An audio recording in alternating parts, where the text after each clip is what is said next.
Alright, so the exercise is down here. Declaring them variables, then we assign the values. Right, finally we'll display the results.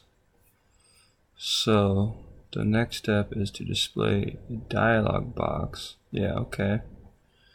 That's right there. The goal is I think we need to it would probably help to be a little bit more specific on what the goal is. I can only assume the goal is to make it so that it goes to line 5. I don't know. Maybe it's whatever's input into F5. I don't know. So yeah, that might help if it was a little bit more specific. Alright, so let's copy paste some of this stuff. Okay.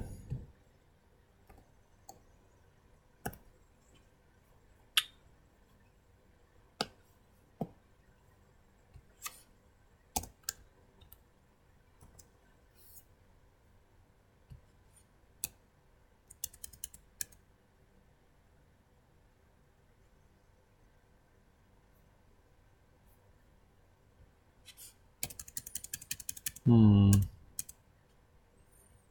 wonder if that's from what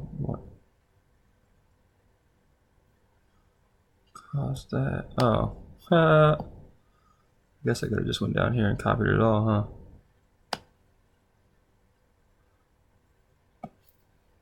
So let's run it, see what happens. Okay. So again, the goal is this. So I'm going to put a number in here. I'm just going to go ahead and assume that it's whatever number is supposed to be put in there. So I'm going to get a different number. I'm going to go with 7. Right?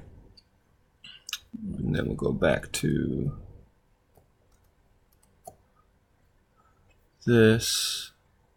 So what if I dim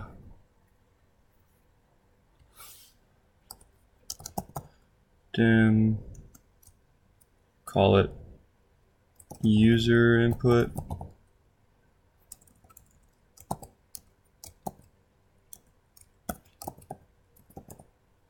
as integer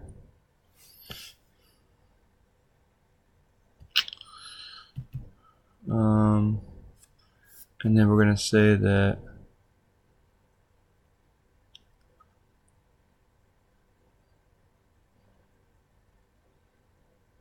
last name equals 2121 age equals no, we want age to be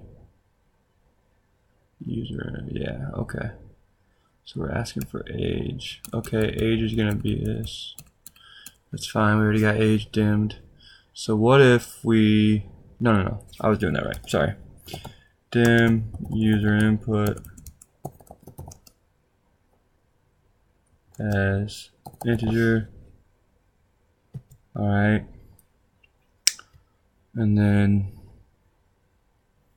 we're going to say that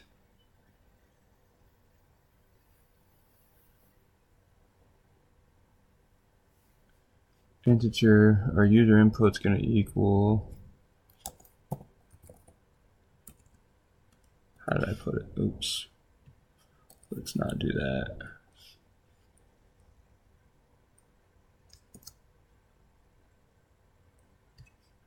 Let's do user input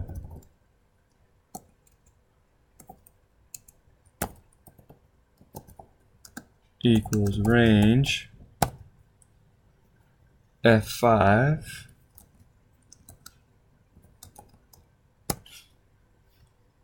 okay, and then age will equal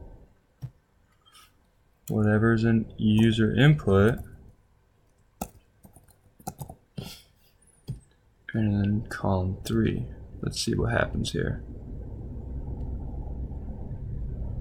45 and then 7. Boom. Cool. I hope that's what you're asking for.